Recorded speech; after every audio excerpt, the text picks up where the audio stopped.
बांधकाम साहित्याची ने-आण करणारी क्रेन उलटून एक ठार तर एक जखमी।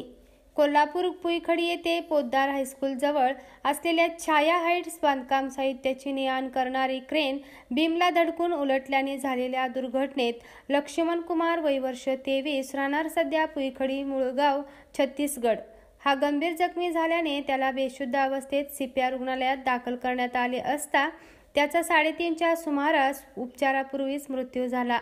तर किसन यादव वय वर्ष 45 मुळगाव राहणार छत्तीसगड सध्या पुईखडी हा जखमी झाला आहे। ही दुर्घटना मंगळवार दिनांक 27/8/2024 रोजी दुपारी 2:30च्या सुमारास घडली।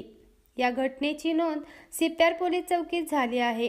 अधिक माहिती अशी की पुईखडी येथे रणजित देवकळ यांचे काम चालू असून यातील मयत व जखमी हे बलराम शाहू आणि किसन शाहू या ठेकेदाराकडे कामास आहेत। या ठेकेदाराकडे 7 ते 8 कामगार कामास असून यातील 6 जण आत काम करीत होते, तर जखमी हा क्रेन ड्रायव्हर असून यातील मयत हा क्रेनमध्ये साहित्य भरण्यास खाली थांबला होता। साहित्य भरलेली क्रेन वर जात असताना तेथील बीमला आदळून उलटल्याने खाली थांबलेल्या कामगारावर आदळल्याने गंभीर जखमी झाल्याने त्याला बेशुद्ध अवस्थेत CPR रुग्णालयात दाखल करण्यात आले असता त्याचा उपचारापूर्वीच मृत्यू झाला। राधासाळी ट्रेन चालक जखमी झाला। पवार यातील मयत हा विवाहित असून त्याच्या पश्चात आई वडिलांनी एक भाऊ आहे।